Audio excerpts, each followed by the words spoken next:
Hello students, in this video we will discuss on His Blindness by John Milton.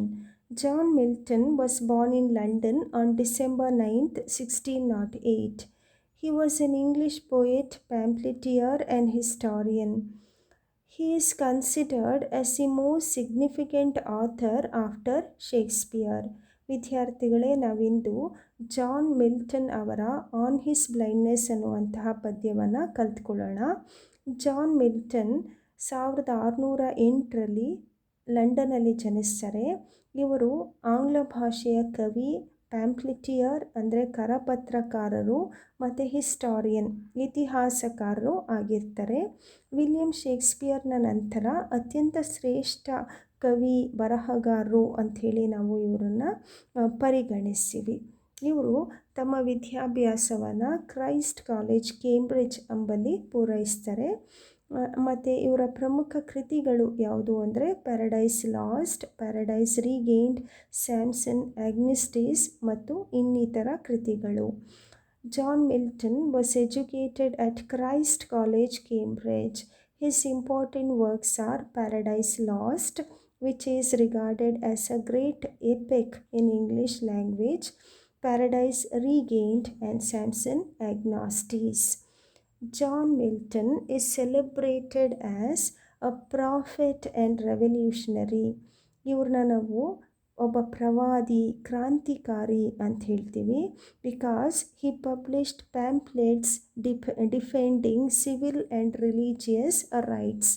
ಇವರು ತಮ್ಮ ಕಾಲದ ನಾಗರಿಕ ಮತ್ತು ಧಾರ್ಮಿಕ ಹಕ್ಕುಗಳಿಗಾಗಿ ಹೋರಾಡಿದಂತಹ, ಅವುಗಳ ಕುರಿತಾಗಿ ಕರಪತ್ರಗಳನ್ನು ರಚಿಸಿ ಹಂಚಿದಂತಹ ವ್ಯಕ್ತಿ. ಆದ್ದರಿಂದ ನಾವು ಇವರನ್ನು ಕ್ರಾಂತಿಕಾರಿ ಅಂತ ಹೇಳ್ತೀವಿ. His poetry had profound influence on later poets. ಇವರ ನಂತರ ಬಂದಂತಹ ಕವಿಗಳ ಮೇಲೆ ಇವರ ಪ್ರಭಾವ ಹೆಚ್ಚಿರೋದನ್ನು ನಾವು ನೋಡಬಹುದಾಗಿದೆ. Romantic poets like William Blake, P.B. Shelley were greatly influenced by Milton. ಇವರ ನಂತರ ಬಂದಂತಹ ರೊಮ್ಯಾಂಟಿಕ್ ಪೋಯೆಟ್ಸ್ ಬ್ಲೇಕ್, ಶೆಲ್ಲಿ ಅಂಥವರ ಮೇಲೆ ಮಿಲ್ಟನ್ ಅವರ ಪ್ರಭಾವ ನಾವು ಕಾಣ್ಬೋದಾಗಿದೆ. Milton wrote 19 sonnets in English. Some were personal, others political. ಇವರು 19 ಸಾನೆಟ್ಗಳನ್ನು ಬರೆದಿದ್ದಾರೆ. ಇವುಗಳಲ್ಲಿ ಕೆಲವು ವೈಯಕ್ತಿಕವಾಗಿದ್ದರೆ ಇನ್ನು ಕೆಲವು ರಾಜಕೀಯ ವಿಷಯವನ್ನು ಹೊಂದಿದೆ. He was one of the poets who explored themes other than love in his poems. ಈ ಪ್ರೀತಿ ಪ್ರೇಮವನ್ನಷ್ಟೇ ಕುರಿತು ಹಿಂದಿನ ಕವಿಗಳು ಬರಿತಾ ಇದ್ರು ಸಾನೆಟ್ಗಳನ್ನು.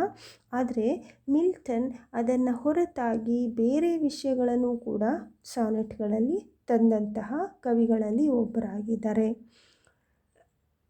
On His Blindness is a Petrarchan sonnet which has 2 divisions, octave and sestet. We already know octave contains 8 lines and sestet 6 lines. On his blindness ಅನ್ನೋದು ಒಂದು ಪೆಟ್ರಾರ್ಕನ್ sonnet ಆಗಿದೆ. ನಮಗೆ ಗೊತ್ತಿರೋ ಹಾಗೆ ಪೆಟ್ರಾರ್ಕನ್ ಸಾನೆಟ್ಗಳಲ್ಲಿ 2 ಭಾಗಗಳಿರ್ತವೆ.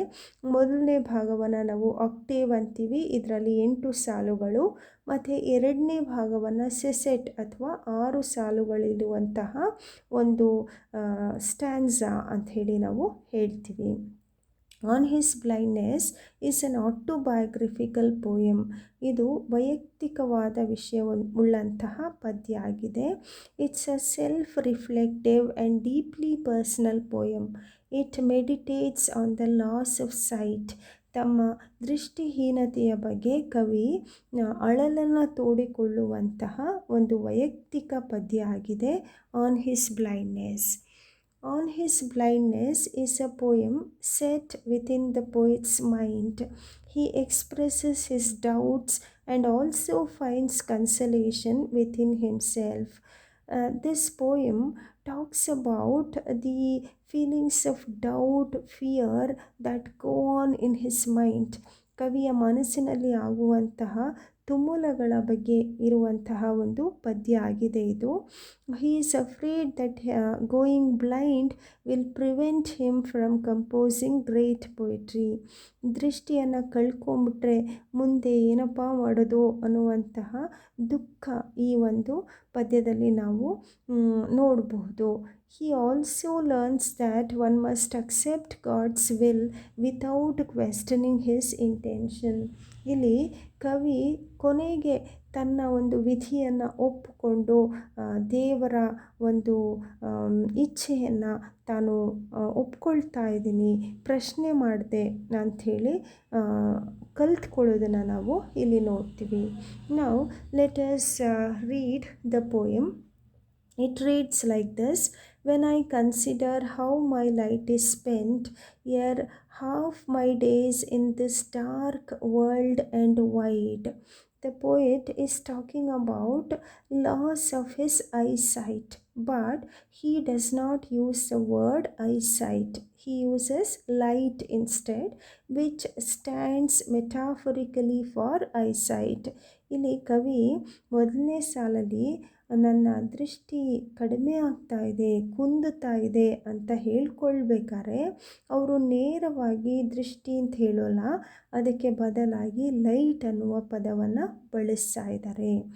So he says that his light is already over, it is already spent. ಬೆಳಕು ಮುಗ್ದೋಗ್ಬಿಟ್ಟಿದೆ, ಬೆಳಕು ಖಾಲಿಯಾಗಿದೆ ಅಂತ ಹೇಳ್ತಿದ್ದಾರೆ.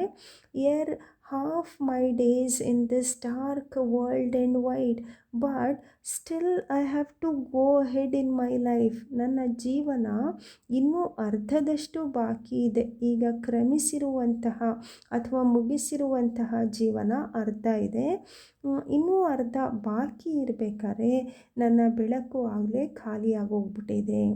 So when I consider how my light is spent, ere half my days in this dark world and wide, now I have to still live half of my life more. ಇನ್ನೂ ಅರ್ಧ ಜೀವನ ಬಾಕಿ ಇರಬೇಕಾದ್ರೆ ನನ್ನ ಬೆಳಕು ಉರಿದು ಮುಗ್ದು ಹೋಗ್ಬಿಟ್ಟಿದೆ, ಖಾಲಿ ಆಗಿಬಿಟ್ಟಿದೆ. ನಾವು the world is dark and wide. ಈಗ ನನಗೆ ದೃಷ್ಟಿ ಇಲ್ಲ, ಹಾಗಾಗಿ ಪ್ರಪಂಚವನ್ನು ನೋಡಲಿಕ್ಕೆ ಸಾಧ್ಯವಾಗ್ತಾ ಇಲ್ಲ. ಕಗ್ಗತ್ತಲೆಯಿಂದ ಕೂಡಿದ ವಿಶಾಲವಾದ ಈ ಭೂಮಿಯಲ್ಲಿ, ಈ ಪ್ರಪಂಚದಲ್ಲಿ ನಾನು ಬೆಳಕಿಲ್ಲದೆ ಏನು ಮಾಡಲಿ? How would I go ahead in my life? ನನ್ನ ಜೀವನ ಹೇಗೆ ಮುಂದುವರಿಸೋದು ಅಂತನ್ನುವಂತಹ ಪ್ರಶ್ನೆಯೊಂದಿಗೆ ಈ ಒಂದು ಕವಿತೆ ಶುರುವಾಗತ್ತೆ. Next line: and that one talent which is death to hide. ನನ್ನಲ್ಲಿರುವಂತಹ ಪ್ರತಿಭೆ ಅದನ್ನು ನಾನು ಬಳಸ್ಕೊಳ್ದೇ ಇರಬಾರ್ದು. I have to use that one talent which is lodged in me. ನನ್ನಲ್ಲಿರುವಂತಹ ಪ್ರತಿಭೆಯನ್ನು ಬಳಸ್ಕೊಳ್ದೆ ಹಾಗೆ ಇಟ್ಕೊಂಡ್ರೆ ಅದು ತಪ್ಪಾಗತ್ತೆ. It is like death to me if I don't use it. ಅದನ್ನು ಬಳಸ್ಕೊಳ್ದೇ ಇದ್ದರೆ ಸಾವಿಗೆ ಸಮ ಅದು. So life or being alive means I should use all my talents. ನಾನು ಬದುಕಿದ್ದಾಗ ನನ್ನ ಎಲ್ಲ ಪ್ರತಿಭೆಯನ್ನು ನಾನು ಬಳಸಬೇಕಾಗಿದೆ. ಆದರೆ because of my blindness I am unable to use my talent. ನನ್ನ ಪ್ರತಿಭೆಯನ್ನು ನನಗೆ ಬಳಸ್ಕೊಳ್ಳೋಕ್ಕಾಗ್ತಾ ಇಲ್ಲ. So it is useless within me. ಬಳಸ್ಕೊಳ್ಳೋಕ್ಕಾಗದೇ ಇರುವಂತಹ ಪ್ರತಿಭೆ ಇದ್ದೂ ವ್ಯರ್ಥ. ಅಂತಹ ಒಂದು ಪ್ರತಿಭೆ ನನ್ನ ಒಳಗಿದೆ. Though my soul more bent to serve therewith my maker. Maker here means God. I am suppose to serve my maker by writing poetry. ನಾನು ನನ್ನ ಸೃಷ್ಟಿಕರ್ತನನ್ನು, ಅವನನ್ನು ನಾನು ಪೂಜೆ ಮಾಡಬೇಕಾಗಿದೆ, ವರ್ಷಿಪ್ ಮಾಡಬೇಕಾಗಿದೆ, ಅವನ ಗುಣಗಾನ ಮಾಡಬೇಕಾಗಿದೆ. ಹೇಗೆ ಅಂತಂದರೆ ಕವಿತೆಗಳನ್ನು ರಚನೆ ಮಾಡುವುದರ ಮೂಲಕ. But I am not able to serve my maker because I cannot write any poetry. ನಾನು ನನ್ನ ಸೃಷ್ಟಿಕರ್ತನನ್ನು ಪೂಜೆ ಮಾಡಲಿಕ್ಕೆ ಸಾಧ್ಯವಿಲ್ಲ, ಯಾಕಂದರೆ ನನಗೆ ಕವಿತೆಯನ್ನು ಬರೆಯೋಕ್ಕೆ ಸಾಧ್ಯವಿಲ್ಲ. ನನ್ನ ಸುತ್ತಲೂ ಕತ್ತಲೆ ತುಂಬ ಹೋಗ್ಬಿಟ್ಟಿದೆ, ನನಗೆ ಕೆಲಸ ಮಾಡೋಕ್ಕೆ ಸಾಧ್ಯ ಆಗ್ತಾಯಿಲ್ಲ. So what shall I do in this situation of my life? How to go ahead in my life? ನನ್ನ ಜೀವನದಲ್ಲಿ ನಾನು ಹೇಗೆ ಮುಂದೆ ಬದುಕೋಕ್ಕೆ ಸಾಧ್ಯವಾಗತ್ತೆ?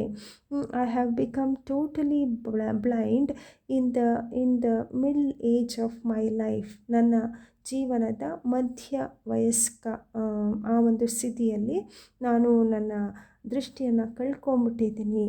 ಈಗ ಮುಂದೆ ಏನು ಮಾಡಬೇಕು? ಜೀವನದಲ್ಲಿ ಅರ್ಧ ಬಾಕಿ ಇದೆ ಮತ್ತು ನನಗೆ ಯಾವುದೇ ಕೆಲಸವನ್ನು ಮಾಡೋಕ್ಕಾಗ್ತಾಯಿಲ್ಲ.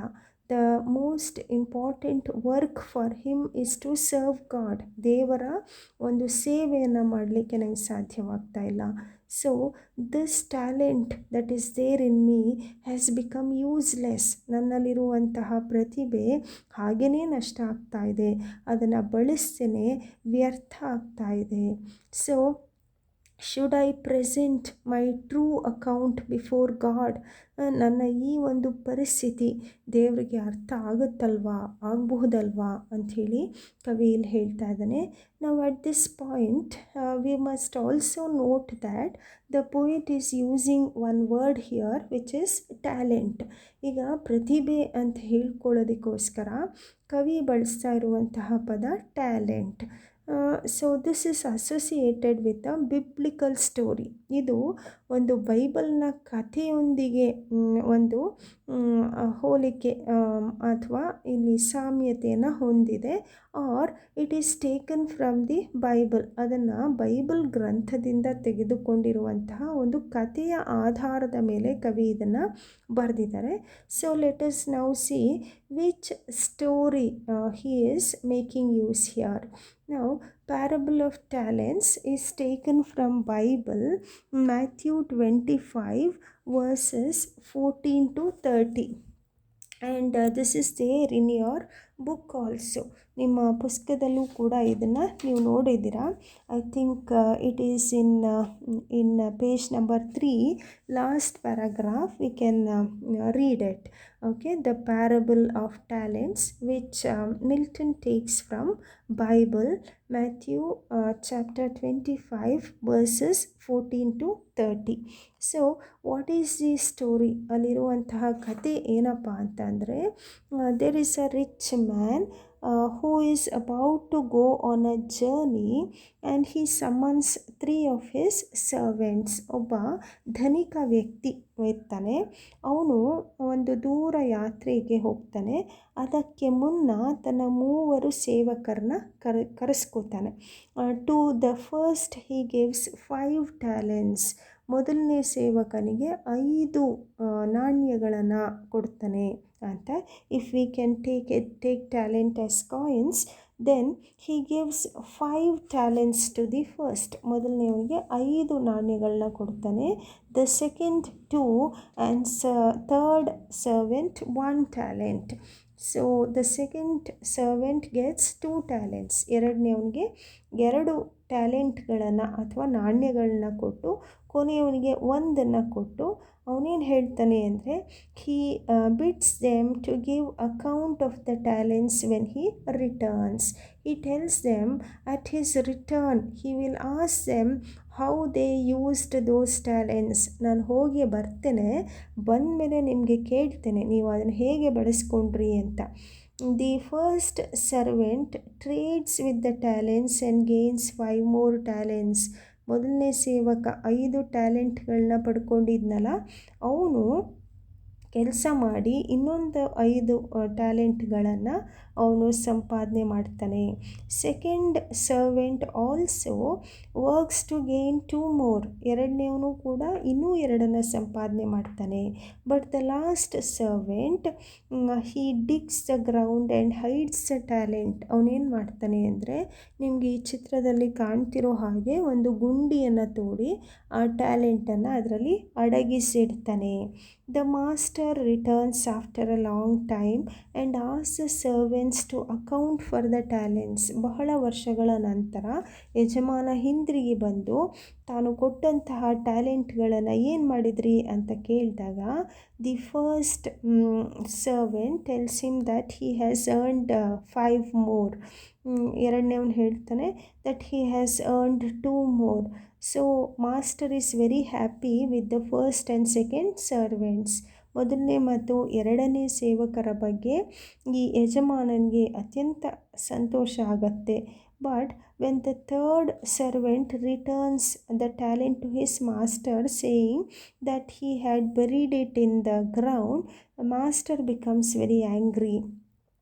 ಮೂರನೇವನು ಏನು ಹೇಳ್ತಾನೆ, ನನಗೆ ಅದನ್ನು ಏನು ಮಾಡಬೇಕು ಅಂತ ನಿಮ್ಮ ಬಗ್ಗೆ ನನಗೆ ಭಯ ಇದ್ದಿದ್ದರಿಂದ ಅದನ್ನು ನಾನು ಹಾಗೆ ಮಣ್ಣಲ್ಲಿ ಹೂತಾಕಿದ್ದೆ, ತಗೊಳ್ಳಿ ನಿಮ್ಮ ಟ್ಯಾಲೆಂಟ್ ಅಂತ ಹೇಳಿ ಕೊಡ್ತಾನೆ. ಆಗ ಯಜಮಾನ ಬಹಳ ಕೋಪದಿಂದ ಅವನಿಗೆ ಪನಿಷ್ಮೆಂಟನ್ನು ಕೊಡ್ತಾನೆ. The master is angry with idle and slothful servant. Why the master is angry? ಅಲ್ಲಿ ಯಜಮಾನ ಏಕೆ ಕೋಪಗೊಳ್ತಾನೆ ಅಂದರೆ, ನಿನಗೆ ಕೊಟ್ಟಂತಹ ಆ ಒಂದು ಟ್ಯಾಲೆಂಟನ್ನು ನೀ ಬಳಸ್ಕೊಳ್ಳಿಲ್ಲ, ನೀನು ಅದನ್ನು ಹಾಗೆ ವ್ಯರ್ಥ ಮಾಡಿದೆ, ಅದಕ್ಕೆ ಸೋಮಾರಿಯಾಗಿ ನೀನು ಕೆಲಸ ಮಾಡದೆ ಸೋಮಾರಿಯಾಗಿದ್ದರಿಂದ ನಿನಗೆ ನಾನು ಪನಿಷ್ಮೆಂಟ್ ಕೊಡ್ತೀನಿ ಅಂದ್ಬಿಟ್ಟು ಅವನನ್ನು ಕೆಳಗಡೆ ದೊಡ್ಡದಾದಂತಹ ಪ್ರಪಾತಕ್ಕೆ, ಕಗ್ಗತ್ತಲೆಯಿಂದ ತುಂಬಿರುವಂತಹ ಪ್ರಪಾತಕ್ಕೆ ಅವನನ್ನು ತಳ್ತಾನೆ ಅಂತ. So he is banished into darkness. That is what we read from your textbook. Now, as we know, this parable of talents is taken from ಬೈಬಲ್ನಿಂದ ಆಯ್ದುಕೊಂಡ ಒಂದು ಕಥೆಯನ್ನು ತಗೊಂಡಿಲ್ಲಿ ಕವಿ ನಮಗೆ that one talent which is lost in me useless ಅಂತ ಹೇಳ್ತಾನೆ ಅಲ್ವಾ. ನನ್ನಲ್ಲಿರುವಂತಹ ಪ್ರತಿಭೆ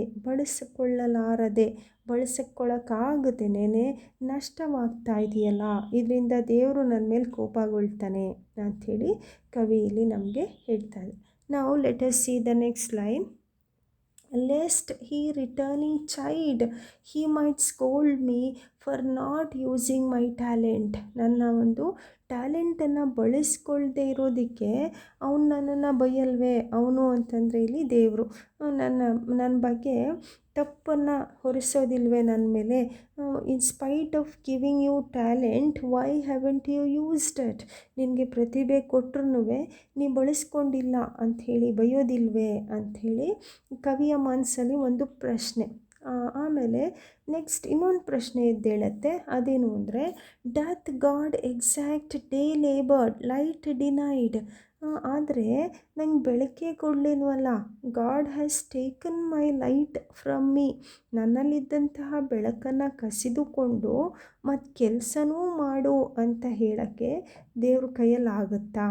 can he demand work from me without giving light? ನನಗೆ ಬೆಳಕನ್ನೇ ಕೊಡದೆ ಕತ್ಲೆಯಲ್ಲಿ ನೀನು ಬರೀ ಅಂಥೇಳಿ ದೇವರು ಕೇಳೋಕ್ಕೆ ಸಾಧ್ಯವಾ? How can he ask like that? I fondly ask. ಈ ಥರ ಇನ್ನೊಂದು ಪ್ರಶ್ನೆ ಕವಿಯ ಮನಸ್ಸಲ್ಲಿ ಎದ್ದೇಳುತ್ತೆ. How can god demand work from me having taken away my light? ನನ್ನ ಆ ಒಂದು ದೃಷ್ಟಿಯನ್ನು ತೆಗೆದುಕೊಂಡ ನಂತರವೂ ನಾ ಪದ್ಯ ಬರೀಲಿ ಅಂತ ದೇವರು ನನ್ನ ಮೇಲೆ ನಿರೀಕ್ಷೆ ಇಟ್ಕೋತಾರಾ ಅಂಥೇಳಿ. So when this doubt comes in his mind, his patience, ತಾಳ್ಮೆ, ಅವನ ಮನಸ್ಸಿನಲ್ಲಿದ್ದಂತಹ ಆ ಒಂದು ತಾಳ್ಮೆಯು ಅದಕ್ಕೆ ಉತ್ತರ ಹೇಳುತ್ತೆ. ನಾವು ಪೇಷಂಟ್ ಪ್ರಿವೆಂಟ್ಸ್ ದಟ್ ಮರ್ಮರ್. ಅವನು ಗೊಣಗಾಡ್ತಾ ಇದ್ದ ಕವಿ ಏನಂತ ಅಂದರೆ, ಹೇಗೆ ಸಾಧ್ಯ ಬರೆಯೋಕ್ಕೆ ಅಂತ. So this murmur is stopped by patience. ಆ ಒಂದು ಗೊಣಗಾಟವನ್ನು ತಡೆದವರು ಯಾರು ಅಂತಂದರೆ ಪೇಷನ್ಸ್. ಇಲ್ಲಿ ಪೇಷನ್ಸ್ ಈಸ್ ಪರ್ಸಾನಿಫೈಡ್. ಪೇಷನ್ಸನ್ನು ಕವಿ ಒಂದು ವ್ಯಕ್ತಿ ಏನೋ ಅನ್ನುವ ರೀತಿಯಲ್ಲಿ ಬಳಸ್ಕೊಂಡಿದ್ದಾರೆ. We know that is a quality, isn't it? ಅದು ನಮ್ಮ ಗುಣ ಪೇಷನ್ಸ್ ಅಂದರೆ. ಆದರೆ ಕವಿ ಅದನ್ನು ಒಂದು ವ್ಯಕ್ತಿಯ ಥರ ಅದನ್ನು ಇಲ್ಲಿ ತಂದಿದ್ದಾರೆ. So that is called personification. ನಾವು patience prevents that murmur. Patience ಏನು ಮಾಡುತ್ತೆ, ಕವಿಯ ಮನಸ್ಸಿನ ಗುಣಗಾಟವನ್ನು ತಡೆದು ಅವನಿಗೆ ಉತ್ತರವನ್ನು ಕೊಡುತ್ತೆ.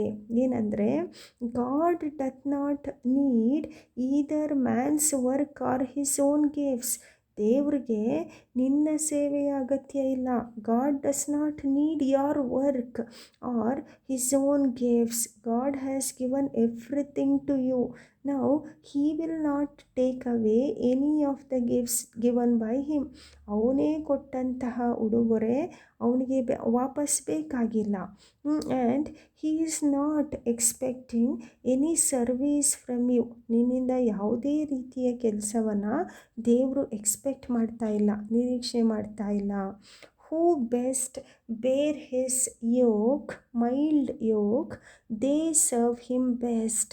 ಹಾಗಾಗಿ ಯಾರು ತಮ್ಮ ಪಾಲಿಗೆ ಬಂದಂತಹ ಕಷ್ಟಗಳನ್ನು ಸಹಿಸ್ಕೋತಾರೋ, ಸಹನೆಯಿಂದ ಸಹಿಸ್ಕೋತಾರೋ ಅಂಥವರೇ ದೇವರಿಗೆ ಸೇವೆಯನ್ನು ಸಲ್ಲಿಸಿದಂಥವರು. those who take everything mildly, those who stand and wait,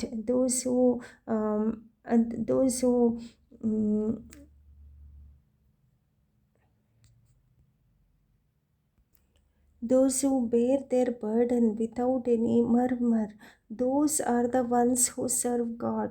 ಯಾರು ತಮ್ಮ ಪಾಲಿಗೆ ಬಂದದ್ದನ್ನು ಖುಷಿಯಿಂದ ಒಪ್ಕೊಂಡು ಅದನ್ನು ಸಹಿಸ್ಕೊಂಡು ಬದುಕ್ತಾರೋ ಅಂಥವರು ದೇವರ ಸೇವೆಯನ್ನು ಮಾಡ್ತಾರೆ.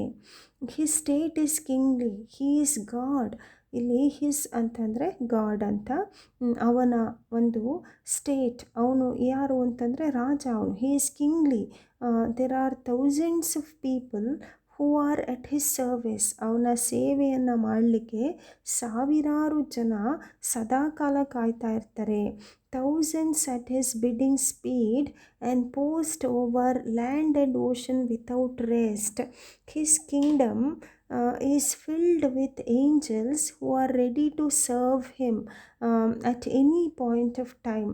ಅವನ ರಾಜ್ಯದಲ್ಲಿ ಏಂಜಲ್, ದೇವದೂತರು ಅವನ ಯಾವುದೇ ಒಂದು ಸಣ್ಣ ಒಂದು ಕಮ್ಯಾಂಡನ್ನು ಕೂಡ, ಅವನು ಹೇಳಿದ ಸಣ್ಣ ಕೆಲಸವನ್ನು ಕೂಡ, ಆಜ್ಞೆಯನ್ನು ಕೂಡ ಪಾಲಿಸಲು ಸದಾಕಾಲ ತಯಾರಿರುವಂತಹ ಸಾವಿರಾರು ಸೇವಕರನ್ನು ಹೊಂದಿರುವಂತಹ ಆ ದೇವರಿಗೆ ನಿನ್ನ ಸಣ್ಣ ಸೇವೆ ಅವಶ್ಯಕತೆಯೇ ಇಲ್ಲ. He doesn't need your work. He is somebody so great that he has thousands of people who are waiting to carry out his commands. They are ready to go over land and ocean without rest. ಅವರು ಭೂಮಿಯಲ್ಲಾಗಲಿ ಆಕಾಶದಲ್ಲಾಗಲಿ ಸದಾಕಾಲ ಸಂಚಾರ ಮಾಡಲು ಆಗಿರುವಂತಹ ಸೇವಕರ ದೊಡ್ಡ ಒಂದು ಗುಂಪೆ ಇರಬೇಕಾದ್ರೆ ಅವನು ಯಾಕೆ ನಿನ್ನ ಒಂದು ಸಣ್ಣ ಕವಿತೆಗಾಗಿ ಆಸೆ ಪಡ್ತಾನೆ? You should not think that he is waiting for your service. They also serve who only stand and wait. ಆದ ಕಾರಣ ನೀನು ನಿನ್ನ ಸಮಸ್ಯೆಗಳನ್ನು ತಾಳಿಕೊಂಡು ದೇವರ ಕರುಣೆಗಾಗಿ ಕಾಯ್ತಾ ಇದ್ದರೆ ಅದೇ ಒಂದು ರೀತಿಯ ಸೇವೆ ಆಗುತ್ತೆ. If you only stand and wait patiently for God's mercy, that itself is a great service on your part. ನಿನ್ನ ಪಾಲಿನ ಸೇವೆ ಅಂತಂದರೆ ತಾಳ್ಮೆಯಿಂದ ಕಾಯೋದು, waiting patiently for God's grace. That is the service he can do to God at this moment. So in this poem, the poet talks about the problems faced by him and how he arrives at their solution. ತನ್ನ ಸಮಸ್ಯೆಗಳೇನು ಮತ್ತು ತಾನು ಕಂಡುಕೊಂಡಂತಹ ಪರಿಹಾರ ಏನು ಅನ್ನೋದನ್ನು ಕವಿ ನಮಗೆ ಈ ಒಂದು ಕವಿತೆಯ ಮೂಲಕ ಇಲ್ಲಿ ತಿಳಿಸಿದ್ದಾರೆ. Now let us look at the 1 mark questions. What is the poem about? ಏನರ ಬಗ್ಗೆ ಇದೆ ಈ ಒಂದು ಕವಿತೆ? The poem is about Milton's sense of despair at the loss of vision. ತನ್ನ ದೃಷ್ಟಿಯನ್ನು ಕಳ್ಕೊಂಡಾಗ ಆದಂತಹ ದುಃಖ ಮತ್ತು his inability to use the God given talent in him, ಮತ್ತು ತನ್ನ ಪ್ರತಿಭೆಯನ್ನು ಬಳಸ್ಕೊಳ್ಳೋಕ್ಕಾಗದ ಅವಸ್ಥೆ. ಇದರ ಬಗ್ಗೆ ಈ ಒಂದು ಪದ್ಯವನ್ನು ಕವಿ ಬರೆದಿದ್ದಾರೆ. Next question, what does Milton say about himself in the first 2 lines of the poem? ಮೊದಲನೇ 2 ಸಾಲುಗಳಲ್ಲಿ ಕವಿ ತನ್ನ ಬಗ್ಗೆ ಏನು ಹೇಳ್ಕೊತಾರೆ? Milton says that he has gone blind before half of his life is spent in the dark and wide world. ಕವಿ ಏನು ಹೇಳ್ತಾರೆ ಅಂದರೆ, ತನ್ನ ದೃಷ್ಟಿ ನಾಶ ಆಗಿದ್ದು ಅಥವಾ ಕಳ್ಕೊಂಡಿದ್ದು ಯಾವಾಗ ಅಂತಂದರೆ, ತನ್ನ ಜೀವನದ ಅರ್ಧ ಭಾಗ ಮುಗಿದ ನಂತರ. Before half of his life is spent, ಇನ್ನೂ ಅರ್ಧ ಉಳಿದಿರ್ಬೇಕಾರೆ ಅಂದರೆ ಮಧ್ಯ ವಯಸ್ಸಿನಲ್ಲಿ. He has lost his sight at middle age and world appears as dark and wide. ಆಗ ಈ ಪ್ರಪಂಚವೇ ಕಗ್ಗತ್ತಲೆಯಲ್ಲಿ ಮುಳುಗಿ ಹೋಗಿರೋ ಹಾಗೆ ಅನಿಸುತ್ತೆ. When did he lose his sight? At middle age, before half of his life is spent, and therefore the world appears dark and wide. Next question, what do the words light spent mean? Light is a metaphor for vision. ಇಲ್ಲಿ light ಅಂತ ಅಂದರೆ ದೃಷ್ಟಿ, light spend ಅಂತ ಅಂದರೆ ದೃಷ್ಟಿಹೀನತೆ. Here the poet says that his vision is used up or completely lost. ಆ ಒಂದು ದೃಷ್ಟಿ ಕಡಿಮೆ ಆಗಿ ಹೋಯಿತು, ಅದು ಮುಗ್ದು ಹೋಯಿತು ಅಂತ ಹೇಳೋಕ್ಕೆ ಲೈಟ್ ಸ್ಪೆಂಟ್ ಅನ್ನುವಂತಹ ಪದವನ್ನು ಇಲ್ಲಿ ಬಳಸಿದ್ದಾರೆ. According to Milton, who serves God the best? ಯಾರು ದೇವರಿಗೆ ಸೇವೆಯನ್ನು ಒಳ್ಳೆ ರೀತಿಯಲ್ಲಿ ಸಲ್ಲಿಸ್ತಾರೆ? Those who bear his mild yoke serve him best. ಯಾರು ತಮ್ಮ ಕಷ್ಟಗಳನ್ನು ತಾಳ್ಕೊಳ್ತಾರೋ ಅವರು ದೇವರಿಗೆ ಸೇವೆಯನ್ನು ಮಾಡ್ತಾರೆ. Those who take their sufferings and serve God without any complaints. ಯಾರು ತಮಗೆ ಬಂದಂತಹ ಕಷ್ಟಗಳನ್ನು ಯಾವುದೇ ಒಂದು ಕಂಪ್ಲೇಂಟ್ ಇಲ್ಲದೇ ಸಹಿಸ್ಕೋತಾರೋ ಅಂಥವರು ದೇವರ ಸೇವೆಯನ್ನು ಮಾಡ್ತಾರೆ. Next question, what is a murmur that patience consoles or answers? ಯಾವ ಗೊಣಗಾಟವನ್ನು ಪೇಷನ್ಸ್ ತಡೆಯುತ್ತೆ ಅಥವಾ ಆನ್ಸರ್ ಮಾಡುತ್ತೆ? Patience answers the poet's murmur that how can God demand work from a blind man? Patience ಕೊಡುವ ಉತ್ತರ, ಪೇಷನ್ಸ್ ಏನು ಹೇಳುತ್ತೆ ಅಂತ ಅಂದರೆ, ಅಥವಾ ಯಾವ ಒಂದು ಗುಣಗಾಟವನ್ನು ತಪ್ಪಿಸುತ್ತೆ ಅಂದರೆ, ಹೇಗೆ ದೇವರು ನನ್ನ ಹತ್ರ ಕೆಲಸ ಕೇಳೋಕ್ಕಾಗುತ್ತೆ, ನನ್ನ ದೃಷ್ಟಿಯನ್ನು ಕಸಿದುಕೊಂಡು ಅಂತ ಕೇಳುವ ಪ್ರಶ್ನೆಯನ್ನು patience ತಡೆಯುತ್ತೆ. Patience answers that question which the poet asks. Which was the question? How can God demand work from a blind man? ಈ ಪ್ರಶ್ನೆಯನ್ನು ಉತ್ತರ ಕೊಡುತ್ತೆ. ಆ ಪ್ರಶ್ನೆಗೆ ಪೇಷನ್ಸು ಉತ್ತರ ಕೊಡುತ್ತೆ. Next question, why does talent in Milton remain unused? ಯಾಕೆ ಪ್ರತಿಭೆ ಬಳಸ್ಕೊಳ್ಳೋಕ್ಕಾಗ್ತಾ ಇಲ್ಲ? Milton's talent remains unused because he is blind. ಅವನು ಅಂಧನಾಗಿದ್ದರಿಂದ, ಕುರುಡ ಆಗಿದ್ದರಿಂದ he cannot use his talent. Next question, what do people do at God's bidding? ಅವ್ರೇನು ಮಾಡ್ತಾರೆ? those who are in God's service. ದೇವರು ಹೇಳಿದ ಕೂಡಲೇ ಏನು ಮಾಡ್ತಾರೆ? ದೇವರ ಸೇವಕರು. Okay, they carry out God's command by moving quickly over land and ocean without passing for rest. When God gives command, those who are in his service move over land and ocean without any stoppage, without taking rest. ದೇವರ ಸೇವೆಯಲ್ಲಿರುವಂಥವರು ಅವನು ಒಂದು ಸಣ್ಣ ಕಲ್ಪನೆ ಅಥವಾ ಆಜ್ಞೆ ಕೊಟ್ಟ ಕೂಡಲೇ ಅವನಿಗೋಸ್ಕರ ಭೂಮಿ ಮೇಲೆ, ಆಕಾಶದ ಮೇಲೆ, ಸಮುದ್ರದ ಮೇಲೆ ಎಲ್ಲ ಹೋಗಿ ಆ ಒಂದು ಕಾರ್ಯವನ್ನು ನಿರ್ವಹಿಸ್ತಾರೆ. ಯಾವುದೇ ಬ್ರೇಕ್ ತಗೊಳ್ಳದೆ, ಯಾವುದೇ ವಿಶ್ರಾಂತಿ ಪಡೆಯದೆ ಅವಿರತವಾಗಿ ಶ್ರಮಿಸುವ ಒಂದು ಸೇವಕರ ತಂಡ ಅವನ ಒಂದು ಆಜ್ಞೆಗೆ ಕಾಯುತ್ತಾ ಇದೆ ಅಂಥೇಳಿ ಇಲ್ಲಿ ಹೇಳ್ತಾರೆ. Next question, why is a world dark and wide for the speaker? ಕವಿ ಪ್ರಪಂಚ ಕಗ್ಗತ್ತಲೆಯಿಂದ ಕೂಡಿದ ವಿಶಾಲವಾದ ಅಂತ ಯಾಕೆ ಹೇಳ್ತಾರೆ? Because a poet is blind, he is unable to see and move about. ಅವರು ಅಂಧರಾಗಿದ್ದರಿಂದ, ಕಣ್ಣು ಕಾಣದೇ ಇದ್ದಿದ್ದರಿಂದ, ಓಡಾಡೋಕ್ಕಾಗದೇ ಇದ್ದಿದ್ದರಿಂದ ಅವ್ರೇನು ಹೇಳ್ತಾರೆ? ಡಾರ್ಕ್ ಆ್ಯಂಡ್ ವೈಡ್ ಅಂತಾರೆ.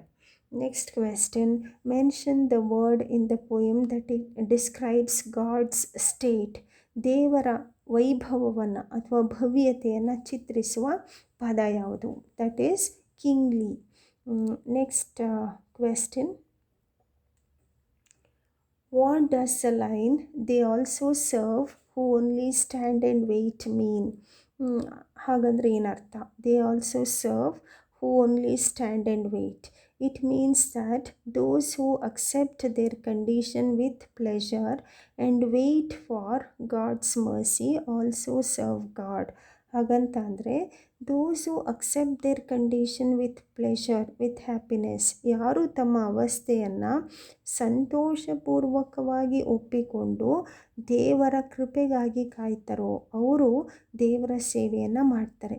those who accept the circumstances without any difficulty, with the pleasure, they serve God best. Next question, what is talent referred to by Milton? Writing poetry which is a gift of God. ಇಲ್ಲಿ talent ಅಂತ ಅಂದರೆ ಪದ್ಯವನ್ನು ಬರೆಯುವಂತಹ ಪ್ರತಿಭೆ. Writing poetry which is gift of God, that is talent referred to by Milton. Next question, why does the poet consider his talent useless? ಯಾಕೆ ತನ್ನ ಪ್ರತಿಭೆ ವ್ಯರ್ಥವಾಗಿದೆ ಅಂತ ಕವಿ ಹೇಳ್ತಾರೆ? Because he is unable to use his poetic talent as he is blind. ಅವರು ಅಂಧರಾಗಿದ್ದರಿಂದ, ಅವರು ಕವಿತೆಯನ್ನು ಬರೆಯೋಕ್ಕೆ ಸಾಧ್ಯವಾಗದೇ ಇರೋದ್ರಿಂದ ಯೂಸ್ಲೆಸ್ ಆಗಿದೆ, ವ್ಯರ್ಥವಾಗಿದೆ. He is unable to use his poetic talent due to his blindness. Next question, what is the poet's soul more bent upon? ಯಾವುದನ್ನು ಅವರು ಮಾಡಬೇಕು ಅಂತ ಆಸೆ ಪಡ್ತಾ ಇದ್ದಾರೆ? He wants to serve God by writing in his praise. ಅವರು ಮಾಡಲೇಬೇಕಾಗಿರುವಂತಹ ಕೆಲಸ ಯಾವುದು ಅಂದರೆ ದೇವರ ಸೇವೆಯನ್ನು ಮಾಡೋದು. ಹೇಗೆ ಮಾಡೋದು? By writing his praise. ಪದ್ಯಗಳನ್ನು ಬರೆದು ಅವನ ಬಗ್ಗೆ, ದೇವರ ಬಗ್ಗೆ ಗುಣಗಾನ ಮಾಡುತ್ತಾ ದೇವರ ಸೇವೆ ಮಾಡಬೇಕು ಅನ್ನೋದು ಕವಿಯ ಅದಮ್ಯವಾದ ಆಸೆ. His soul is more bent upon serving God by writing in his praise. According to the poet, why would God chide him? ಕವಿಯ ಪ್ರಕಾರ ದೇವರು ಅವನನ್ನು ಬೈಯೋದಕ್ಕೆ ಏನು ಕಾರಣ ಇರ್ಬೋದು? That is poet's feeling. ಅಲ್ಲಿ ಕವಿ ಅವನೇ ಅಂದ್ಕೊಳ್ಳೋದು ಆ ಥರ. The poet feels that God would chide him if he did not make proper use of the talent God has given him. ತನಗೆ ನೀಡಿದಂತಹ, ತನಗೆ ದೇವರು ಕೊಟ್ಟಂತಹ ಆ ಒಂದು ಪ್ರತಿಭೆಯನ್ನು ಸರಿಯಾದ ರೀತಿಯಲ್ಲಿ ಬಳಸ್ಕೊಳ್ಳದೆ ಹೋದರೆ ದೇವರು ತನ್ನನ್ನು ಬೈಬೋದು ಅಂಥೇಳಿ ಕವಿ ಭಾವಿಸಿದ್ದ. That is only a feeling of the poet where he thinks that God will chide him if he did not make proper use of the talent given to him by god.